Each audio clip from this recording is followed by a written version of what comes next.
իրավունք չեմ վերապահում ինձ, բայց իհարկե մեր 2026 թվականի պլանները եւ կատարված աշխատանքը չեն սահմանափակվում Ադրբեջանի հետ հարաբերությունների կարգավորմամբ կամ հաստատված խաղաղության ուրեմն ինստիտուցիոնալացմամբ, դրանք ավելին են, բնականաբար երկրորդ բանը, որ այս մասին դատողություններ անող մարդու կամ խոսող մարդու մտքին կգան, դա մեր մյուս հարևանի Թուրքիայի հետ հարաբերությունների ամբողջական կարգավորումն է։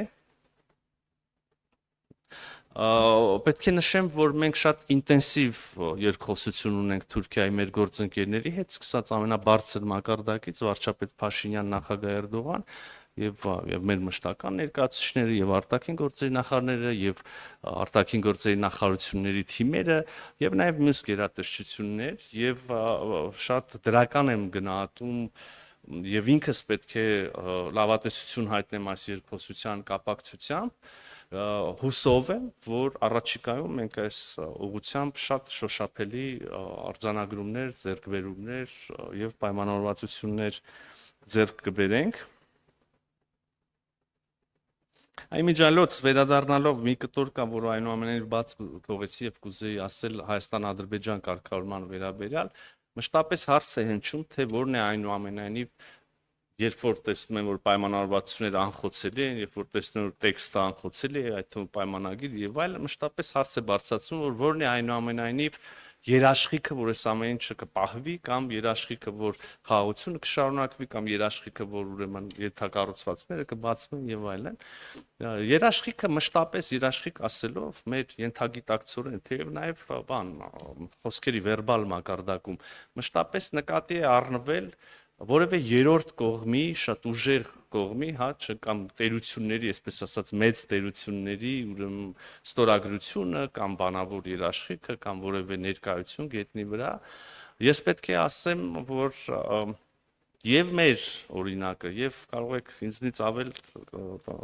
կամ ինձնից առաջ ընկնելով բերեք բազմաթիվ այլ օրինակներ, երբ այս կարգի երաշխիքները չեն գործել, ընդհանրապես չեն գործել։ Մենք ցավոք սրտի գիտենք դա մեր օրինակից, չգիտեմ, ամենաթարմ եւ այսօր ընթացող կոնֆլիկտները կարող եք նայել, բոլորը նույն խնդիր ունեցել են եւ ահա մեր դեպքում պատասխանելով հարցին, թե որն է այնուամենայնիվ երաշխիքը, որ կպահվի Հայաստանի եւ Ադրբեջանի միջև հաստատված խաղաղությունը, կսկսեն գործել պայմանավորվածությունները, հետեւյալն է. բոլոր պայմանավորվածությունները, որը մենք ձեռք ենք բերել եւ գրել ենք եւ ստորագրել ենք եւ նաեւ հանրային արտահայտում ենք, այդ բոլոր պայմանավորվածությունները համարում եմ փոխշահավետ։ Այս փոխշահավետությունն է, որ ապահովելու է պայմանավորվածությունների հետագա ընթացքը, կենսագործումը եւ հարատեվությունը, կարող եմ հույս հայտնել նաեւ։ Սա չափազանց առանցքային բան է, որովհետեւ կրկին ես եւ շարունակ այսօր ստիպված կլինեմ անդրադառնալ մանիպուլյացիաներին,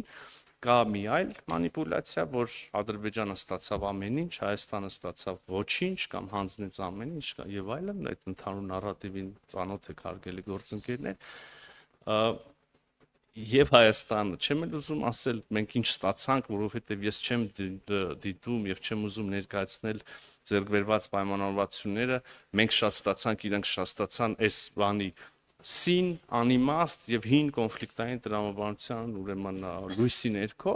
բայց ուզում եմ ասել հետեւյալը, որ այն ինչ որ մենք ստացել ենք, մեզ շահավետ է, մեզ ձեռնտու է, մենք շահագրգռված ենք այդ ձեռք բերածը պահելու եւ զարգացնելու ուղղությամբ, բացարձակապես այստեղ ոչ մի երկրորդ կարծիք, նույնիսկ անկեղծ կարծիք լինել չի կարող։ Այն ինչ որ ստացավ Ադրբեջանը, կրկին թվում է, թե շատ ձեռնտու եւ շատ կարեւոր է իրենց համար։ Եվ ըստ այդմ, եթե երկու երկրները համարում են, որ իրենց ձեռնտու է եւ շահավետ է երկու ձեռքբերված պայմանավորությունները, երկուսն էլ շահագրգռված են լինելու պահել դրանք եւ զարգացնել։ Իհարկե, ինչ խոսք, հավելյալ կշիռ կարող ենք դիտարկել նաեւ Միացյալ Նահանգների, հավելյալ արժեք կարող ենք դիտարկել նաեւ Միացյալ Նահանգների,